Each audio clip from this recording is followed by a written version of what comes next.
Thank you, Jody, for that kind introduction.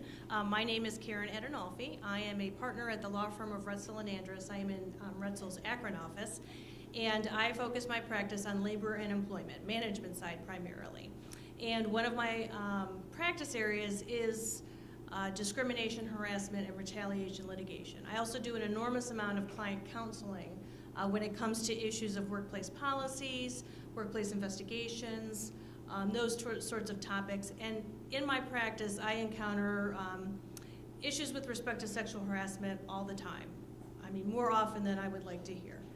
But it is still a real area of concern. I suppose I should be grateful that people are still committing sexual harassment because that means I have a job. But at the same time, it befuddles me often when I look at the kind of allegations that we get, that my clients get. Why are we still having to talk about sexual harassment in the workplace? But just a little bit more about me. I've been an attorney for 16 years. I'm a graduate of the University of Akron School of Law. And my first job was largely with Retzel, and I've been in the labor and employment group there the entire time. So probably half my practice is litigation, the other half is client counseling, trying to keep clients out of litigation. And like I said, in that I do workplace investigations, I write sexual harassment policies, I counsel clients about how to deal with sexual harassment in the workplace. I do a lot of training in client workplaces for their employees and managers. I train HR professionals about how to do workplace investigations, how to prevent and correct sexual harassment. So I'd like to think that I have some insight for you. This is a small enough group, so if you have questions or what ifs or anything like that as we go along, just feel free to let me know. But why are we still talking about sexual harassment? Title VII, which we'll touch on a little bit later, has been around since 1964. A lot of the case law from the United States Supreme Court that has interpreted Title VII with respect to sexual harassment has been around since the 90s. Most employers, large or small, have a sexual harassment policy, an anti-harassment policy. There are more women in leadership positions. Most HR positions, I would say, are predominantly female-filled.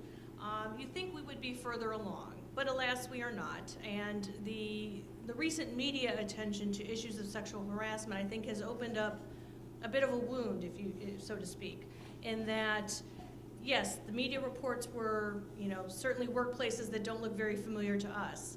Movie studios, the halls of Congress, broadcast networks. But those issues permeate the small employer, the medium employer, the large employer. We still have to deal with these issues. And there's various theories about why that is, but I think a lot of it has to do with people just don't get it. Our culture is so sexualized. If you watch TV in prime time, some of the jokes that are made, references that are made, will make you blush. And that's something that everybody sees. And so I think we have a real coarsening of our culture that it's inevitable that that's going to permeate the workplace. But what we're going to talk about today is really what sexual harassment is, what is an employer's obligation with respect to sexual harassment, both in terms of preventing it and then correcting it if it does happen. And so again, feel free to ask any questions if you have any war stories or things that have been bothering you either at your workplace or stories that you've heard, feel free to let me know. I'm certainly happy to discuss those. All right, let's just get a little legal basis here, what the law of sexual harassment is. Under Title VII, which is the federal anti-discrimination law that was passed in 1964, it is unlawful for an employer to discriminate against any individual with respect to that individual's compensation, terms, conditions, or privileges of employment because of such person's sex. Now, there are other protected classifications. We are going to talk about the protected classification of sex today. That's the actual quote from Title VII. Ohio has its own Civil Rights Act, which largely mirrors Title VII. Title VII applies to employers with 15 or more employees. Ohio law applies to employers with 4 or more. If you have less than 4 employees, you're not off the hook as an employer. There is a cause of action that an employee of such an employer can bring, even if they're not covered under Ohio law. Ohio courts will typically apply the Title VII definition to cases that arise under Ohio law, but Ohio law has a little bit of a quirk to it. Ohio law also prohibits abusive behavior directed towards a person because of his or her sex, even if that behavior is not sexual in nature. And the example I always give is you have a male boss in a, say in a manufacturing facility who says, these kind of jobs can't be held by women. This is man's work. That is a form of sexual harassment under Ohio law. It may not be under Title VII, but under Ohio law, even though there's no sexual tone or content of that statement, it is directed towards a group of employees because of their sex. So just keep that in mind, that Ohio has a little bit of a wrinkle there. And as I said, it's also illegal to discriminate against employees based on other characteristics. There are various federal laws besides Title VII that protect, for instance, those over the age of 40, qualified individuals with a disability, but we're going to focus our talk on the sex protection tonight. We could do hours and hours and hours on Title VII, and I know you're disappointed that we're not, but we will focus on the prohibition against sex discrimination tonight. By the numbers, the EEOC, which is the federal agency that receives and investigates complaints of violations of Title VII, the Americans with Disabilities Act, and the Age Discrimination Employment Act, publishes every year a list of statistics about the work that they do. And in fiscal year 2017, and these statistics just came out, there were approximately, I'd say, 27,000 harassment charges of all type. So this is harassment based on sex, based on race, based on age, all types. Of those harassment charges, 12,428 were charges of sexual harassment. Now this is nationwide, so it's still a large number. 16.5% of those 12,428 charges were filed by males, either against other males or against females, but certainly a much smaller number than those filed by females. The EEOC obtained in 2017 $46.3 million in damages for those who had filed claims of sexual harassment. Though that damage figure does not include charges filed under state law, for instance, in Ohio, under Ohio law, or damages obtained in private lawsuits where the EEOC was not involved. So that's an enormous amount of damages. That is not even the full picture of how much that judges are awarding, that juries are awarding, or that, for instance, the Ohio Civil Rights Commission, which is the state counterpart to the EEOC, is obtaining. Everyone thinks they know what sexual harassment is, and this is just a small sampling of the names that have shown up in the media since October with allegations of sexual harassment and frankly, full-on sexual assault against them, who have suffered some adverse employment action, shall we say, as a result of that. These are, I think, anyone who follows these kind of stories in the media, these names are well known to you. But these media reports don't tell the whole story. I think everybody here would agree, I hope, that sexual assault is never appropriate. That, taking off your pants during a meeting is never appropriate. That cornering people in an office and sexually fondling them is never appropriate. I mean, we can agree on that, right? I don't think there's any debate. Sometimes I have people like, is this a trick question? It is not a trick question. That is not appropriate. That's largely what the media focuses on. The very serious allegations of sexual assault, sexual impropriety, those kinds of things. While we can agree that these things are inappropriate and what these individuals did was wrong, that's not the whole story. Sexual harassment can comprise many things besides just sexual assault. That's certainly one form, but I would suggest to you that in the everyday workplace, full-on sexual assault tends not to happen. What we tend to see is a different kind of, a more subtle type of sexual harassment that is just as illegal and carries just about the same penalties under Title VII in Ohio law. So let's talk about some definitions. Again, everyone thinks they know what sexual harassment is, but maybe these definitions will make you think twice about that. There's a couple different kinds of sexual harassment. The first kind is in a situation where submission to conduct is made either explicitly or implicitly a term or condition of an individual's employment experience. And the next one kind of goes along with that. The submission to or rejection of such conduct by an individual, by an employee, is used as a basis for employment decisions affecting such individual. That's one kind. And we'll talk a little bit about, it's called quid pro quo. And we'll talk a little bit about that. But that's when it's, you feel like, or you're told that you must sleep with someone, perform a sexual act on someone, in order to get hired, be promoted, get a raise, whatever that is. The second form has also two facets to it. Such conduct has a purpose or effect of unreasonably interfering with an individual's work performance, or that such conduct has a purpose or effect of creating an intimidating and hostile work environment. And for short, we call these two facets the hostile work environment form of sexual harassment. This is far more common than quid pro quo, although the media reports would seem to indicate that that is not the case. Again, the two kinds, the quid pro quo, something for something. Sleep with me and you'll get this job. You really want this part? Sleep with me, said Harvey Weinstein. Again, relatively rare, thankfully so. This is, again, not something that I think the everyday employee tends to encounter. When it does happen, it tends to be far more subtle or implicit. There's a scenario that we have at the end that I'll go through that should illustrate that for you. That it's not always someone doesn't come out and say it, because everyone knows that that's not right. But if the people getting ahead in your workplace are the ones who are sleeping with the boss, who are performing these sexual favors, that is a form of quid pro quo as well. That other women look to that and say, is that how I get a raise? Is that how I get a promotion? But again, the classic quid pro quo is thankfully not a huge factor any longer. What we see most often, and what I typically see, is issues of hostile work environment, where someone's conduct towards another person or a group of employees is so severe and pervasive as to cause what we call the hostile work environment.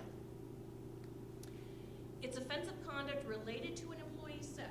So again, it has to be directed at a person because they are female or because it is sexual in nature, that a reasonable person should not have to endure, and that the victim subjectively perceives as hostile or abusive. So there's two components to this. A reasonable person has to find it offensive. And so that takes out of the realm of sexual harassment comments such as, you look really nice today. Oh, did you get your hair cut? You look great. A reasonable person would not find those kinds of statements offensive. One person might subjectively think, you should never comment on my appearance, I'm very offended. But unless it meets both of those things, that a reasonable person would find it offensive and the victim finds it offensive, it's not going to be a hostile work environment.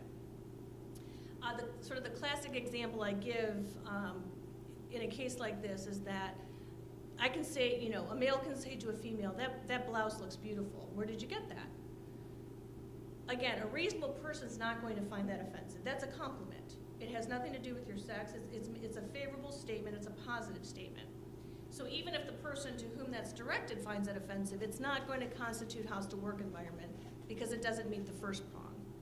But if the male employee says, that blouse is really beautiful, but it would look better on my bedroom floor, we've just crossed the line, and a reasonable person is going to find that offensive, and the victim is likely going to find that offensive.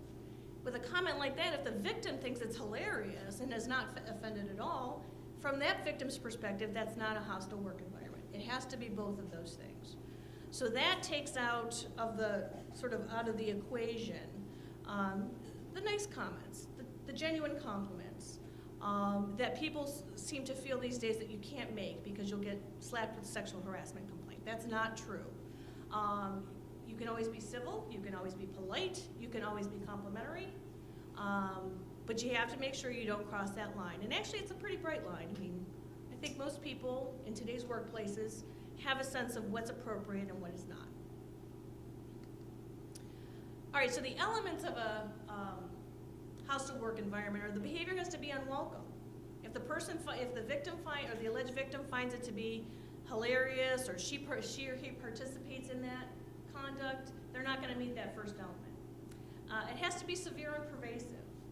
Occasional comments, one-time comments, even if they're offensive to the core, probably not going to create a hostile work environment. It has to be constant, it has to be severe, and it has to be sort of all-encompassing.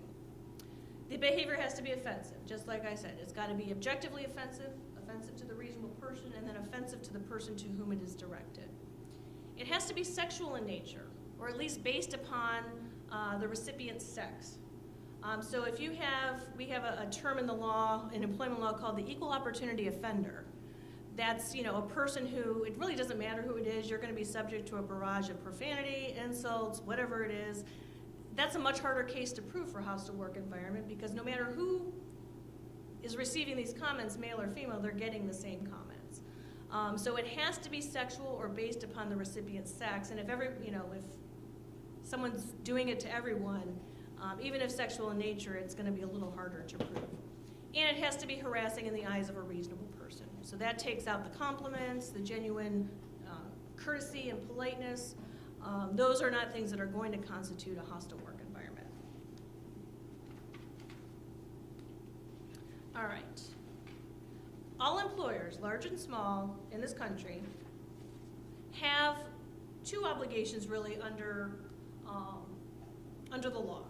All employers have an obligation to take appropriate steps to prevent sexual harassment from occurring in the first place, and if it does occur, to take appropriate steps to investigate and eliminate it. This seems simple, right? You stop it from happening. If it happens to take place, then you take care of it. But the reason I have a lot of clients with these kind of questions indicates to me it's not that simple of a process. Prevention. Let's talk about stopping it from happening in the first place. There's no requirement under the law that you take any particular step to prevent sexual harassment. The law is actually very broad in terms of what you can do, so long as whatever you do is effective.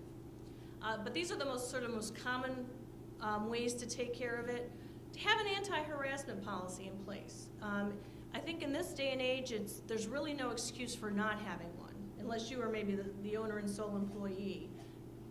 I guess I wouldn't put it past someone to figure out how to harass themselves, but usually that's not going to be the case. But if you have any employees at all, you have an obligation, I think, under the law to have an anti-harassment policy.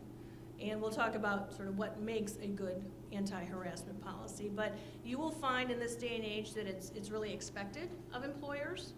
To the extent you are in a field that is accredited, that undergoes audits or whatever it is, chances are you're going to have one of those things in place, a policy like that in place. So there really isn't an excuse anymore, I think, for not having an anti-harassment policy. It doesn't have to be really involved, but it does have to spell out what you're prohibiting and that you do prohibit it. Because apparently people just don't get it if they're not told. So that's one of the ways, and that is probably the most common thing for employers to have. If you have a policy, you need to train your employees on it, whether that's at the outset of the employment relationship or sometime during it. You need to have consistent treatment of those who engage in the behavior. Management has to set an example, and we'll talk about how that's done in a minute. And to me, one of the most powerful ways to eliminate sexual harassment from your workplace is the implementation of a respectful culture. And that sounds kind of like touchy-feely and whatever, but you will find that workplaces that have cultures of mutual respect, of collegiality, have significantly less problems with sexual harassment, because those problems, to the extent they crop up, are usually taken care of very quickly, either by management or by sort of the application of peer pressure. So to me, if you implement that, and it's a very difficult thing to do if you don't have it in the first place, but the effort, I think, is worth it at the end of the day.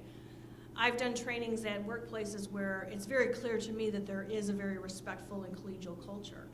And to me, those are not the workplaces I need to be doing the training at.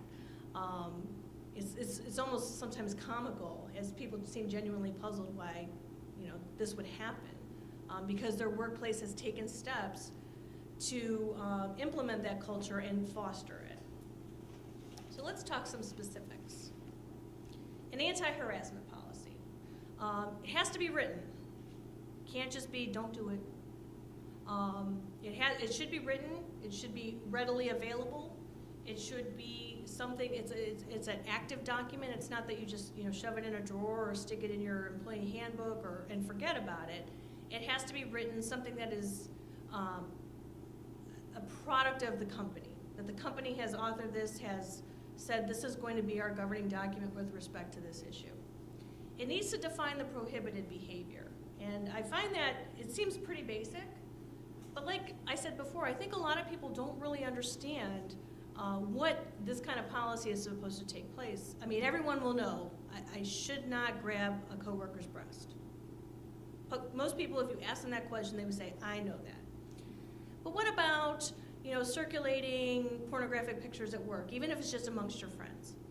What about the use of social media vis-a-vis your coworkers? What about the office happy hour that some kind of tends to descend into a little bit of chaos?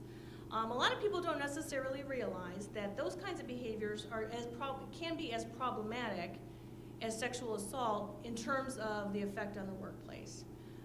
So to define what sexual harassment is usually a very helpful exercise. When I do trainings and I go over the definitions, there's usually somebody who has kind of an epiphany moment, like, oh, I probably need to make some calls here. So you're not talking down to people. It's not an elementary thing. I think generally people don't understand necessarily what prohibited sexual harassment is. Tell people what the disciplinary consequences is. If you engage in this behavior, if you violate this policy, you'll be disciplined. Not you may be disciplined, but you will be disciplined up to and including termination. You need to put people on notice that this is not just a guideline. This is not just something we're putting in place because we want you to be nice to each other. There are actual real consequences that go along with violating that policy. And I think most importantly, you have to include an anti-retaliation provision. Because when you ask people who claim to have suffered sexual harassment in the workplace, and you ask them, why didn't you complain? Why didn't you come forward? Weinstein's victims, some didn't come forward for 20 years. Well, I was afraid of what would happen. I was afraid I would lose my job. I was afraid there would be repercussions. I wanted to advance in this company, and I had a sense, or I was told that bringing this complaint would prevent that. You need to have a policy in place that says if you complain, if you bring a complaint, if you participate in an investigation, you are protected. You will not suffer an adverse job consequence because you made that complaint or participated in that investigation. And you have to stick to that. Whenever I do investigations, the first thing I say to every witness I talk to is, you will not be retaliated against for talking to me. Because there are people who come in visibly fearful of talking to me. And I have to say, you will not be retaliated against. If you feel that you're being treated differently because you made this complaint or because you're talking to me, you have to tell somebody. Because that's the only way that you're going to have people who feel comfortable enough to come forward if they understand that they're not going to be on the hook for an adverse consequence. If anything, it will be the accused who will be. But I find over and over and over again that whether it's conscious or not, that there is a tendency to treat people who complain about these things, especially if the person they're complaining about is prominent in the company, is a member of management, someone who's very well liked, comes with a certain amount of risk. And sometimes that risk is there. There's a reason it's there, because afterwards suddenly you're not getting the same kind of assignments. You're suddenly being, no one wants to talk to you because, gosh, you're the big tattletale. You got, so-and-so in trouble. That can't happen, because that's surely the way to stop people from coming forward, which means you're never going to have the opportunity to address harassment in the workplace. So in terms of having a policy, again, it doesn't have to be complicated. And actually, I find the more complicated the policy, the less likely people are to even look at it. But these are the things that you want to have that provide a measure of assurance. Since there's laws, both federal and state laws already written, can't the company written policy just reference the law? Because we don't have, our company doesn't have written policies on a lot of things that are already covered by law. Mm-hmm. Right. Why duplicate and why have redundant language? Why not just reference Well, I guess I would respond to that by saying the state and federal law are not necessarily that accessible to people in terms of understanding. I read you the definition of Title VII, just says don't discriminate on the basis of sex. That doesn't necessarily, in fact, not necessarily, it doesn't give people a sense of what sexual harassment is. It's unwanted advances, it's comments that are sexual in nature, that kind of thing. That's the kind of definition or describing of the behavior that I'm interested in. So to just reference the law, I think, does not give an employee fair warning about what actually might be prohibited.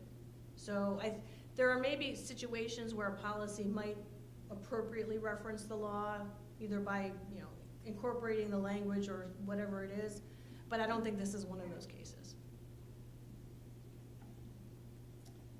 All right, training. Got your policy in place. It's like, oh, we've achieved something. And you don't do anything about it, well, you've kind of just wasted a whole lot of time and effort. But you have to provide training on your policy. Again, the policy articulates what your stance is. You're going to prohibit harassment, you're going to define what it is, you're going to tell people how to complain about it. But if your employees don't really get that, because we all know that when they sign that handbook acknowledgement that they've read and understood, that's a lie. That's just a lie.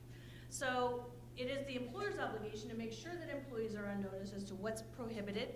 And as part of the prevention efforts, training is a really good way to do that. It doesn't have to be formal, it doesn't have to be days long. Most of the trainings I do are an hour or so. And it goes over the policy, explains why we have this policy, what's prohibited, what are the consequences. But it's a good way to communicate to a large number of employees at one time what the policy is. At the time of hire is typically when most employers will, here's a copy of the policy, make sure you read it and understand it, or maybe here's a video to watch. That's fine, but that's really only one step. If you only do it at the time of hire, you're really missing out on opportunities to really engage with employees, because let's face it, at the time of hire, it's just another form they're gonna fill out. So, it's helpful. I wouldn't say don't do it, but to me, the training has to be at all levels. Do it at regular intervals afterwards. I have a client who, like clockwork, does it every 2 years. Yep. It's best practice. I've heard it 1 year, I've heard it 2 years. Yeah, the client I have it's the only one I have that really does it like clockwork. It's a private school, and before every 2 years, they figure that's enough to catch people. Whereas if you do it every year, I think it tends to get lost, the message, like, oh, here's just one more thing, we've done this, we've seen this, that kind of thing. Whereas 2 years is a little fresher, maybe. But 1 year is perfectly fine as well. What I don't suggest, I have most clients, I would probably say, do it on an as-needed basis, meaning they've had an incident, and suddenly we need to remind everybody of what the policy is. To me, that's, doing it after an incident is not wrong, but if that's the only time you're doing it, that's tricky. The training can take any form. Most of the ones, obviously the ones I do are live, but I have very large clients who have training modules, things that are required, and that's actually pretty good to keep track of who's done it and who still needs to do it. Require it for all employees, top to bottom. Frankly, I find the most productive trainings are the ones that have the CEO or the president in the room along with, the entry-level people. Everybody needs to do it, whether your title is CEO or whether your title is janitor. Everybody needs to undergo the training. If you separate people, that's fine. I find it more effective, at least for the lower level employees, to have the CEO or the president or CFO, whoever it is, in the room at the same time, because then they have an understanding that the company really does take this seriously. If we're making our top people sit in here, it's a serious matter. Think about having a facilitator from the outside. I do a lot of trainings. I have done them in all sorts of workplaces. I've done them in high schools. I have one client that wanted to give sexual harassment training to its juniors and seniors who were going out into the workplace for the first time. And they don't, the kind of jobs they get, the fast food, the landscaping, those kind of things, they're not doing the training. So they wanted to have them have an idea of more from a perspective of, if it happens to you, what do you do? And frankly, I found those students much more mature than a lot of the adult workplaces that I went into. But a facilitator from the outside, again, gives the impression to to the employees that this is very serious. If it's just your HR person standing up there, sometimes there's the tendency not to take it that seriously. If it's a stranger telling you about this and going over things that can be difficult to talk about or embarrassing, whatever, sometimes that's better. And you know, I have found that most of the trainings I've done have been very productive. Some I just know went over people's head, and I'm sure were joked about for weeks afterwards. Document the content and attendance. Keep a copy of the presentation. Make sure you're making everybody sign in, and the people who don't attend for whatever reason, you have to follow up with them and go through it with them as well. Because if you have an incident of sexual harassment that leads to, say, litigation or an EEOC charge, the court and the EEOC are going to want to see what efforts you've made, and you know, you want to be able to show that this particular person, the accused, actually went through the training and knew the consequences of that conduct. So I always say you have to at least keep records of who came and what they were taught. Consistent treatment. It's easy enough to enforce the harassment policy against the rank and file, against the employees you don't like necessarily, and middle management. But the questions I always get about, well, the CEO, I mean, we can't fire the CEO. What about our top salesperson, our top earner? My gosh, we can't get rid of him, her. What about family members of top management? They seem to have carte blanche sometimes to do what they want without repercussions. But if you're not enforcing it for everybody, and that includes the people at the top, the people who you would consider your best performers, or people with whom you have a personal relationship, you're basically making a mockery of the policy. Sir? What you're describing here are obligations of the employer? The obligation is prevention, and these are some of the ways in which you can do that. So yes. So that obligation is law. Correct. And therefore, EEOC can fine, can penalize, fine a company that doesn't provide, that doesn't comply with the law in terms of these obligations. I have seen the EEOC do that. That is part of a larger charge, that they'll come in and say, I want to see your harassment policy, I want to see the efforts you've made. And if you don't have a policy in place, or you haven't made those efforts, they typically, as part of the resolution of any charge, will require you to put that in place.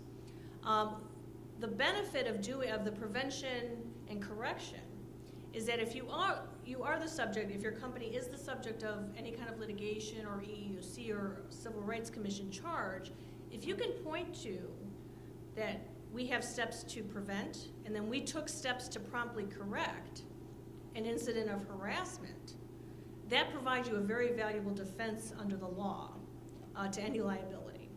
So not only is it's good practice, certainly. It's to the point where the administrative agencies who enforce these laws are looking for these types of policies, but it actually has a very tangible protection for you. So some of the bullets that you're presenting are kind of like best practice. Best practices or things you can do. Not necessarily things that are required of law. It's not a checklist, I'll say that, Okay. okay? Consistent treatment, though, you need to do this whether it's with the harassment policy or not. But this is the biggest question I get, that if you have someone who is very prominent in the company, very well-liked in the company, there is always that knee-jerk reluctance to actually enforce the penalties against them. If they need to be fired, they need to be fired. And I have had conversations with clients that say, well, how much is this person worth to you to keep them on? Are they worth like $1 million to you? Because if they do it again, you know you're on notice that this is what they have the tendency to do. If they do it again, you don't get the benefit of all these things because you haven't taken the steps to correct it. You've left this person in the workplace to do it again. And I say, well, you will find if that happens, that person is suddenly not very valuable to you at all. So you really do have to be consistent and from the top down. A word about zero tolerance policies. They sound like a good idea, right? We have zero tolerance for fill in the blank. Here it's going to be, we have zero tolerance for sexual harassment in the workplace. This is a common practice. I will say that the EEOC has taken the position that they're not necessarily looking for zero tolerance policies. Certainly your attitude should be one of zero tolerance, but when you put it in a policy, it sort of has the counterintuitive effect of discouraging people from reporting. Because a lot of people will say, I don't want anyone to get in trouble. I just want it to stop. But they know that if there's a true zero tolerance policy, then, you know, Mike from accounting may lose his job, and then everyone's going to hate me, and I feel bad, and I don't want that to happen. So you tend to actually, ironically, get more reluctance to report with a zero tolerance policy. I always put it in terms of we prohibit, we do not tolerate it, but in terms of saying we have zero tolerance for it, it's actually the EEOC is taking a different position about that. There's other things that I think it's fine to have zero tolerance policies for. Drinking on the job, weapons in the workplace, that kind of thing. This one, again, when you want people to come forward so you can correct the problem, zero tolerance policies sometimes will chill that. So just throwing that out there. It's not wrong to have them. And I think actually probably most employers, in the zeal to get that policy in place and stop this from happening, it's very easy to put that in there. So again, not necessarily the law, but just something to think about. All right, prevention. Again, the example by management. When you have management that's either engaging in the behavior that's prohibited by the policy, they're making fun of the policy, they're making comments such as, oh gosh, I can't say that because we got this policy now. You're making a mockery of the policy. If you say, well, it's just something we got to do because the lawyers told us to, you're giving the impression that, well, we had to do it, but we're, sort of status quo. Everything's going to keep going as it did. That's not the way to go. It really has to be sort of a mandate for management that this is not going to happen in this workplace. And if you do have management who are engaging in the behavior, you really do have to take care of it, because to me that is the most dangerous thing. When you have top management with the ultimate authority over people's employment engaging in harassing behavior, it's the most costly, it's the most devastating in terms of morale, and probably the most harmful to your business in the long run. We've had many a case where it was the CEO or the president of the company engaging in improper behavior, pressuring female employees for a sexual relationship, and there's nothing serious. I don't think anything more devastating than that kind of conduct happening when you don't perceive who's going to complain about the CEO. So it can't go on. It just really, and I've told employers, like, you cannot let this go on, because it is the most damaging, both in terms of morale, liability, and public perception. If the company is a private company, not a public company, and the CEO is really doing exhibiting bizarre behavior, Mm-hmm. and everybody else under him feels uncomfortable because nobody wants to help. Mm-hmm. That you hire this woman and they are the executive director of the department or whatever, and you both share the office with a common door, and you go on the company's cost money to attend the conferences and Mm-hmm. everything. This is not appropriate. How would the law apply to them in that situation? And you said it's a CEO or COO? CEO. Well, to the extent it's an unwelcome relationship. Well, he likes it, obviously. He's a Sure. lawyer, but- If she's feeling pressured into it because of his position, that is a huge danger. No, I don't think even she is, because she has been given the nice big title and she's been given a Mhm. festival and everything, so she's enjoying it. But it's the other people who are going Yeah. there, management by example, as you said, this is a bizarre behavior here. Well, it's bizarre, and it gives the impression that that's how you get the fancy title in the nice office. Right. I mean, it's a difficult situation because he doesn't really necessarily have anyone to answer to. He is the CEO. If there are separate owners, those are the people to address that behavior. But can a employee, his subordinate, one or two levels down, Mm-hmm. can he or she file as a complaint that this is very uncomfortable behavior for us because she's my boss, but I can't say anything to her because I know it will Mhm. really go to him? How do you deal with that? Well, and interestingly, that's exactly one of the scenarios we have at the end, that other employees who observe this behavior and it makes them uncomfortable for whatever reason, because they feel like they have to do it in order to get that advantage, or it's happening right in front of their noses, and it's creating, can have the effect of creating a hostile work environment in and of itself. So yes, employees, it is not so much an issue of discomfort. It has to still rise to the level of that objective and subjective behavior. But assuming that it does, yes, they would have standing to bring a complaint, either with the EEOC or even a private lawsuit, to say, this is a hostile work environment, and here's why. I will tell you that those suits are hard to win, but sometimes it's not about win or lose, it's the process of litigation itself that is devastating. So yeah, we'll talk about that a little more clearly with the scenario. We see that, I will say, we see that kind of behavior most often in the small businesses, the closely held businesses, a lot of medical practices, those kinds of things, because again, there's not a lot of check on that behavior of that person.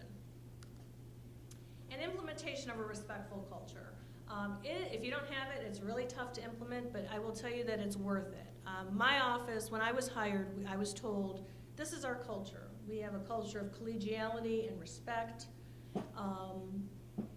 collaboration, those kinds of traits, and it is true, we do have that. When we have hired people into that culture who don't fit into it or don't want to fit into it, they don't last very long. And I am so grateful for that, because really in terms of my engagement with other employees, with other attorneys, with management, it's almost uniformly respectful. And not to say that there aren't ever problems, it's not Shangri-La, I mean there still are problems, but I think it's much easier to deal with those when you have that respectful culture. One of the best ways to implement a respectful culture is to exit the people who do not fit that.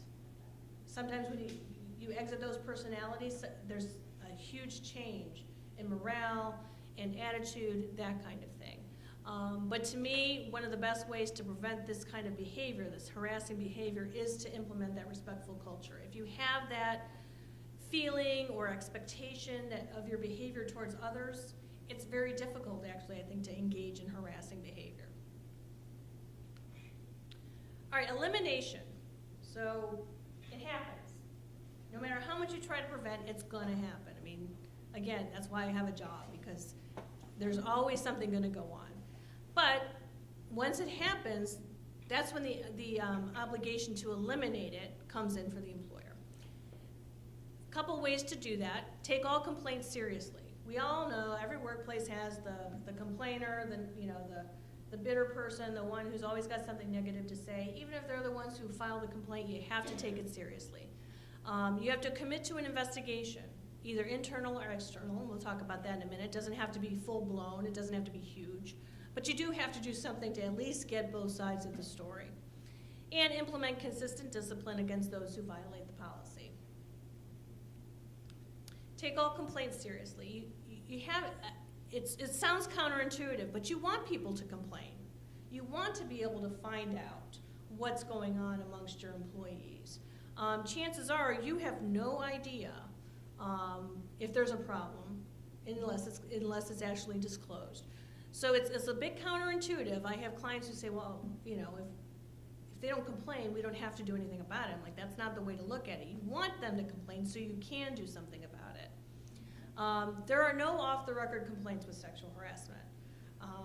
More often than not, I hear statements to the effect of, well, she came and told me that this was going on, but she just wanted to get it off her chest and asked me not to do anything about it.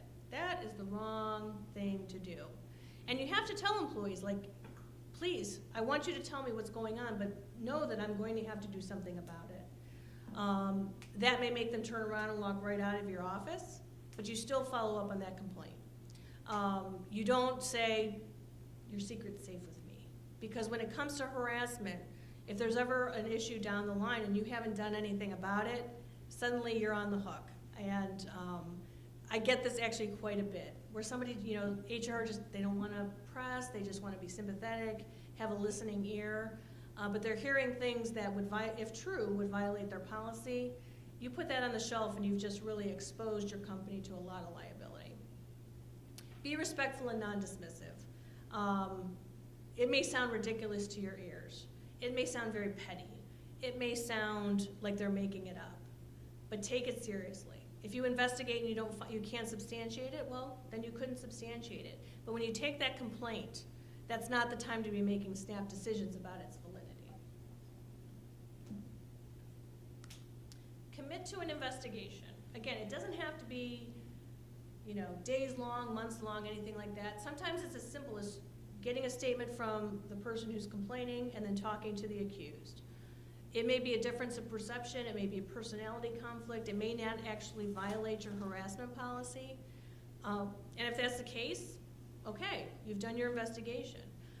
It may be larger. It's hard to have a one-size-fits-all. I think the largest investigation I did, I talked to 26 witnesses.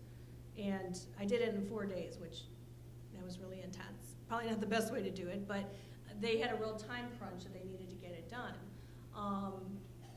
You're going to need to investigate. And I always tell clients to avoid that, again, the knee-jerk reaction of, well, this doesn't violate our policy. Maybe it doesn't, but you don't know that necessarily until you investigate. Sometimes you're going to get a complaint that on its face, he chews too loud. That's just ridiculous.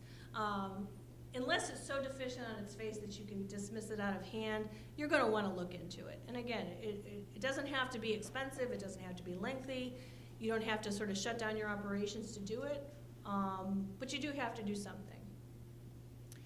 A lot of times the question that comes up, do we do it in-house? Do we have another employee do it, or an HR person, or whoever it is, or do we get someone from the outside?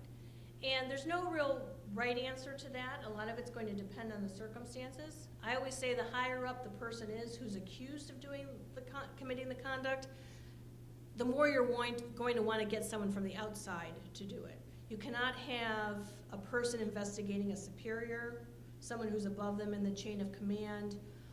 You certainly can't have someone investigating their own boss. So that's when you want to get someone from the outside. But when it comes to lower level employees, rank and file, that kind of thing, sometimes it's fine to have someone else who's not involved, who's higher up in the company, do it.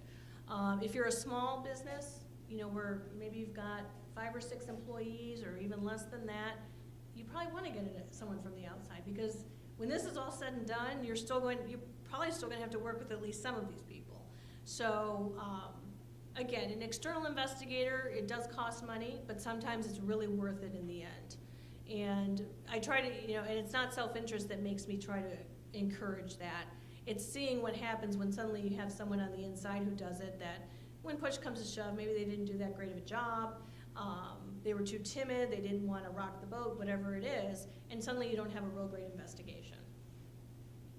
Now, appropriate investigations is a seminar in and of itself. I actually teach a class, I teach employment law at the University of Akron School of Law, and next week we have a whole 3-hour class devoted to workplace investigations. So this is just a very quick thing, but there is an art to doing an appropriate investigation, and I'm certainly happy to talk to anyone here about that if you'd like.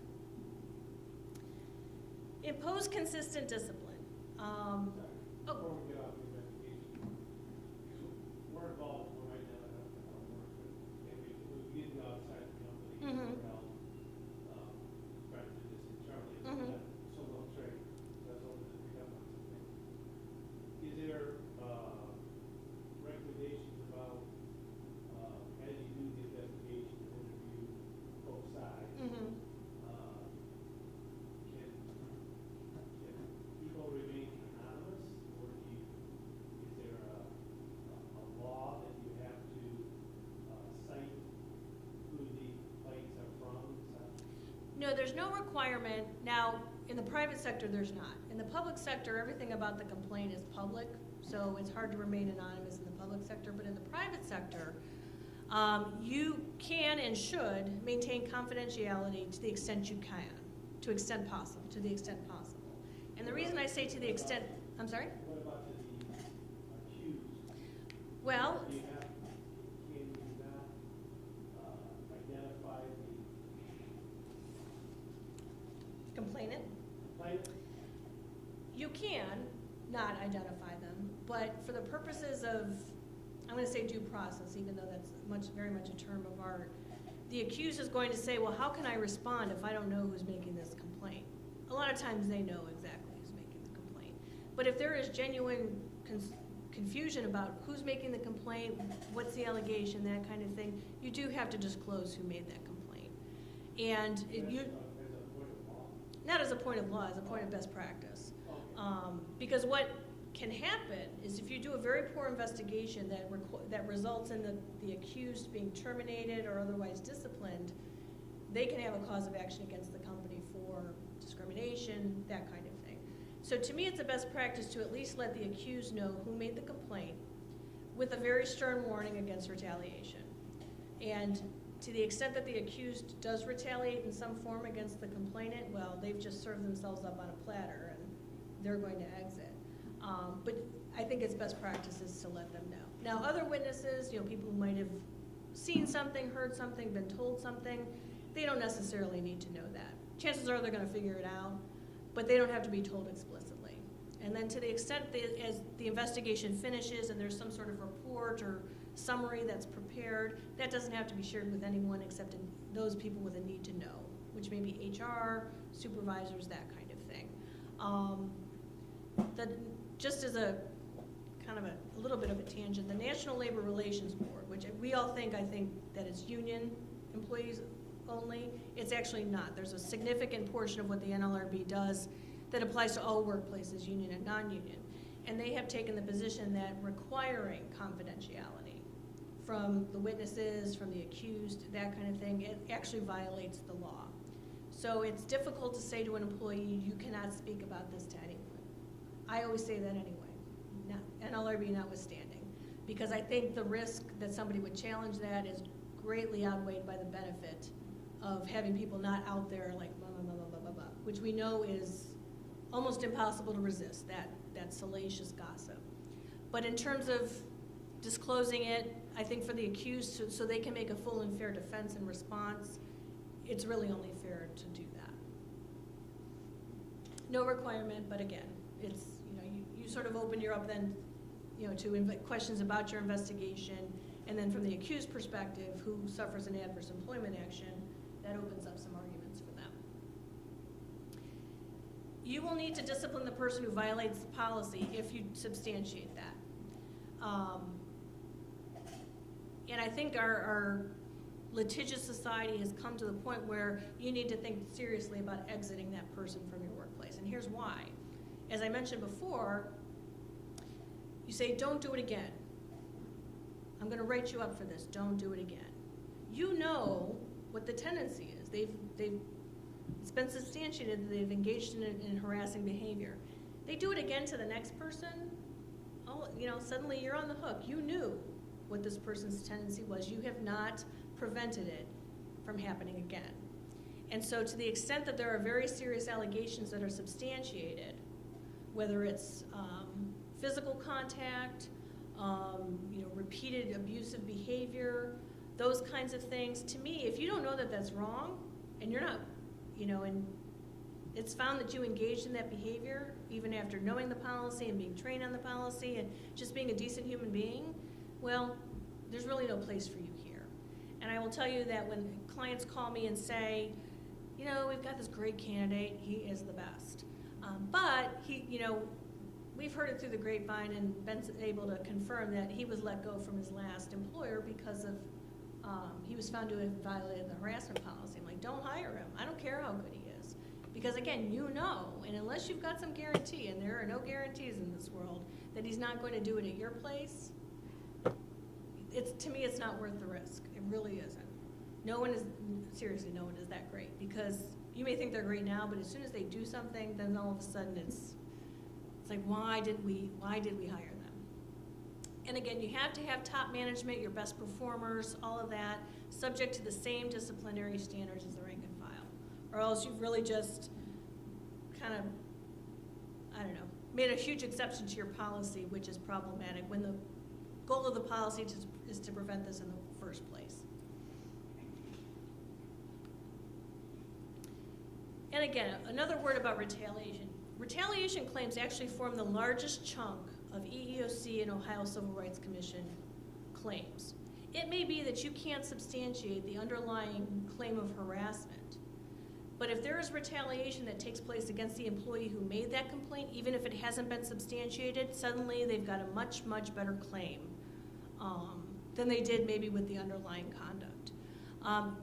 The U.S. Supreme Court has defined retaliation as not just firing a person for making a complaint or disciplining them. It can be things like exclusion from meetings. It can be, things like moving their office. Anything that would cause a reasonable person to be reluctant to come forward and complain. That's a very broad standard. I think a lot of times people will excuse their failure to complain by, I was afraid of retaliation, but I think in a lot of instances that's a genuine fear, especially if they've seen it happen to other people. So to me, that's the thing that that employers have to take the most seriously is retaliation. All right, couple scenarios, and here's the one I think that really goes to what you were saying. Marty, a regional vice president, is a known womanizer, and it is an open secret that those female employees who have engaged in consensual relationships with him eventually receive promotions or pay raises. Although there's no allegation that their work is deficient in any way, and nor have there ever been any allegations of harassment against Marty. Jackie obtains a position that directly reports to Marty, but does not seek out, nor is she solicited for any type of relationship with Marty outside of the workplace. What's any problem here?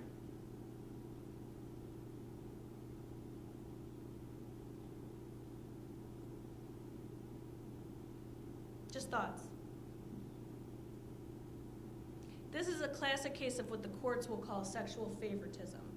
There's technically no harassment going on here. These are consensual relationships. These are not, administrative assistants suddenly promoted to, CFO. I mean, their work is good. No one's ever complained against it. But Jackie and presumably other females in the workplace look at this and say, okay, well, all of these women who have had these relationships with Marty, suddenly they're getting promotions, they're getting pay raises, whereas I'm toiling for every benefit that I get. Do I have to have an affair with Marty in order to get ahead?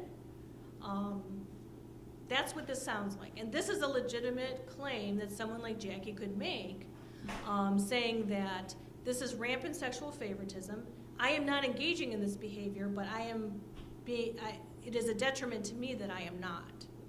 So these kinds of situations in the workplace, I say, always have to be looked at, as well as the allegations of non-consensual conduct and that kind of thing. Would a court case or complaint have to talk to those other female employees in order to substantiate that? I think that would be part of any investigation, both the employees who have had the affairs versus the ones who have not. But it's a legitimate problem. This is not just, oh, Marty. Yeah, just Marty. Marty's opened up the company to a lot of liability. Sarah works as a receptionist. On occasion, customers, visitors, vendors, or members of the public flirt with Sarah when they visit. Recently, the attention of one of these customers has become more explicit and more offensive. Sarah complains to her supervisor, but she is told the company does not wish to offend the customer and risk losing his business, and to handle the problem as best she can without causing any waves.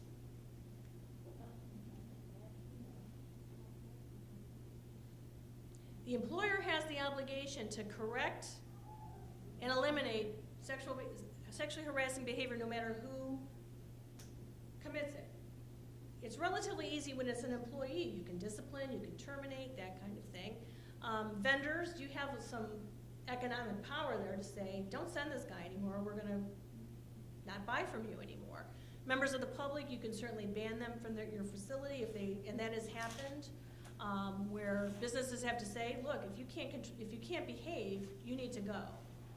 But when it's a customer, there's always that, oh, customer's always right? Well, again, how much is that customer worth to you? Because Sarah, to the extent this behavior continues and the employer does nothing about it, Sarah has a cause of action against the employer. the employer has the ability to remove that problem from the workplace, and that's by cutting the customer off. You may not want to do that, but again, Sarah's got, every day it goes by and she's subjected to this behavior and the company's explicitly telling her, you just need to suck it up. That's a huge problem. And I find these are the most difficult, beyond your top performer and your CEO, it's when the customer, someone that you want to keep around, engages in this behavior. That's the biggest problem. There's the most reluctance to deal with it at that point. But you do have to deal with it. Okay, and I think the last one I have is, Jan's a long-term employee at a large company who appears to be on friendly terms with most of her coworkers, including Donna, a recent hire. Jan begins to gossip about an unidentified female coworker whose physical description seems to match Donna's, although the physical description is mainly that of hair color, height, and typical clothing. The comments become more graphic until they are speculating about the subject's sexual activities and which male employees she has slept with. The gossipers never mention names. It's all women. Just girl talk, right? Donna, to the extent that people are gossiping about her, has a cause of action. Other employees who hear these comments, even if they don't necessarily know it's about Donna, have a cause of action because of the nature, the graphic sexual nature of the comments. This is the kind of thing that tends to be overlooked because, again, well, we're not going to inject ourselves into people's gossip in the workplace, but you do need to do that. This is very toxic. This has sort of the effect of, to me, it's the domino effect. That one person complains and then people start coming out of the woodwork about these mean girls. And just because it's happening amongst women doesn't make it any less actionable under the law.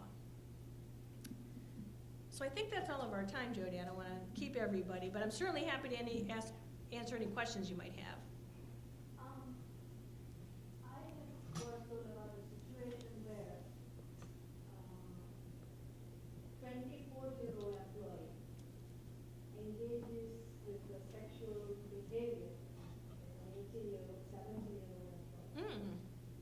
Now, 17-year-old went and told herself, to the other people in the workplace that this happened, and she seems to have enjoyed it. But the company's policy is because she's a minor, so is a company liable to take the action? I think they need to certainly remove the 24-year-old from the workplace because sort of the relationship aside, conceivably that could be a crime. Whether the 17-year-old is necessarily fine with it doesn't say much about anything about whether the 17-year-old's parents are fine with it. Parents gave a complaint. Yeah. Yeah, that 24-year-old needs to be disciplined. That is, to me, but even if it was an 18-year-old or a 19-year-old, to the extent that the 24-year-old's in a position of authority, something like that, it's extremely problematic.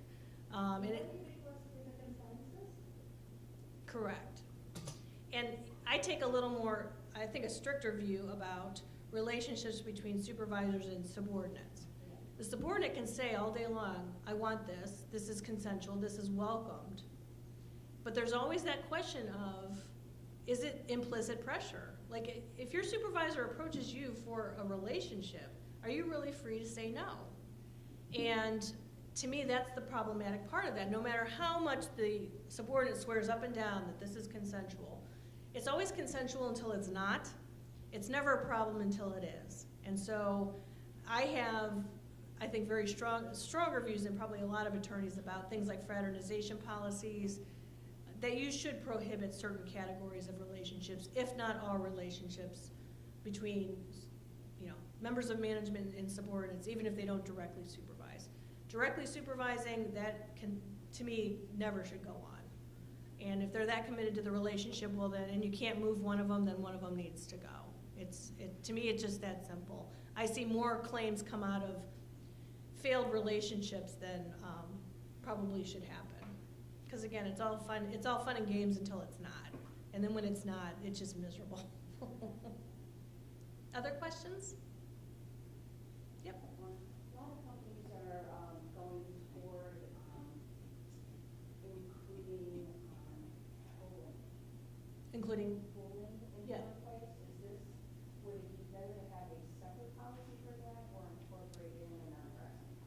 To me, I think a separate bullying policy or a personal conduct policy is probably better than trying to incorporate it here. Because I think bullying, certainly harassment is a form of bullying. I mean, but this has separate treatment under the law, so I think it's best to keep it separate. Bullying, to the extent it includes a sexual aspect, can be dealt with under this policy, but you probably want to have a separate standalone personal conduct policy. I don't like to call it anti-bullying because I think adults tend to overlook that term. But if you sort of spell out expectations about interpersonal interactions, violence in the workplace, that kind of thing, I think separate is the better way to go. Anything else? Well, you really have to have, every written policy that deals with harassment needs to have an anti-retaliation policy. And it has to be taken very seriously, it has to be enforced, and really your management needs to know what that means. Because, as I said, the U.S. Supreme Court has greatly broadened the activities that could be considered retaliatory. So to me, retaliation is maybe almost a bigger problem than the complaints of harassment themselves. Because they often have, retaliation claims have the effect of turning what's maybe not a great claim for harassment into a really great claim for retaliation. So I always make that the first thing I tell a witness when I'm interviewing them is, you need to tell somebody if you feel that you're being treated differently because you're speaking with me. And I'm sure they never do, but at least the warning is there, the assurance is there. Because what you want to get, again, you want to get people to complain, you want to get people to participate in your investigations, to be full and truthful and forthcoming. And when you have a culture that leaves that to some question, whether that's, the anti-retaliation policy is going to be followed, you're not going to get that full and forthcoming cooperation. Have you seen an increase in the last year of people reporting? I wouldn't say in terms of people reporting. I have seen an increase in employers' willingness to do training, revisit their policies, and make sure everything is sort of current. I sense that to the extent that we see kind of a domino effect with the Harvey Weinstein and others like him, I imagine 2018 will be a year where we do see an increase in those claims. I think they take a longer time. What I also tend to expect to see is people coming forward with claims that happened years ago, that they, for whatever reason, they did not bring up at the time. Fear of retaliation, maybe the company was a much different place at that time. It's very difficult to investigate something that happened 5, 10, I've even seen 20 years ago. You should do what you can, but to the extent people have left, witnesses aren't available, whatever it is, you may not be able to do much. But you need to show that you have a commitment to rectifying those things. So I think 2018, if I show statistics this time next year, we'll probably see, I would bet we would see an increase in the amount of sexual harassment complaints that are being filed. Where do you put the policy regarding the sexual orientation and especially the transgender and all that? Isn't that a separate policy that they have to have? In terms of,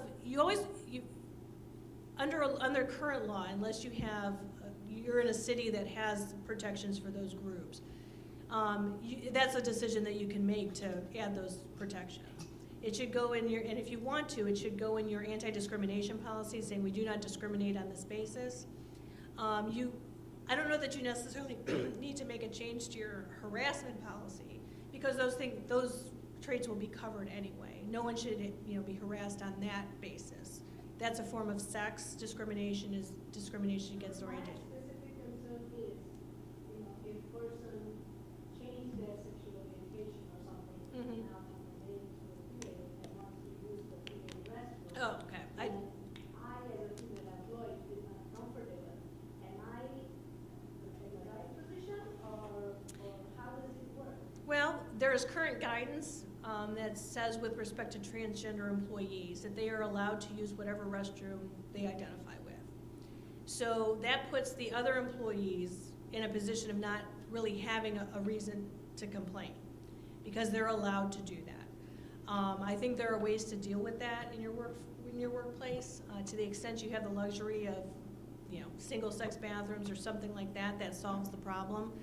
But because the law allows it, for instance, OSHA has a guidance that actually for some reason is still in effect, I thought that would have been one of the first things to go, has guidance that says just that, they use the bathroom, transgender employees use the bathroom they identify with. It renders the rest of the employees sort of having to deal with it. Well, what stops if somebody wants to take advantage of the situation until they're caught, that, oh, I'm hired now to use female bathrooms, just because they enjoy it. But then how do you draw the line on, it's such a gray area. Well, I think you'll find that that actually doesn't happen that often. I think that's a media-stoked situation. I think you will find that most, if not all, transgendered people know how to behave in a bathroom. I'm sure we've all been in bathrooms with transgender people and had no idea. So I think to the extent that you have an employee who, as you say, is maybe taking advantage or is committing misconduct on this basis, that's something I think you can address with that employee. Typically, transgendered employees are not clandestine about it, that they have a whole protocol to go through with respect to that process. And so it's not, my sense would be that an employer is not going to find someone that you first find out is transgender because they're using the other bathroom, is the way I would say it. But you don't have a whole lot of way to question somebody. It is sort of it's really up to them. But I will say that as an employment lawyer, I have not seen the widespread chaos that I think was largely predicted when those kind of rules and laws went into place. Any other questions? This has been such a pleasure. I mean, I actually enjoyed the give and take. So I appreciate your attention and thank you for coming.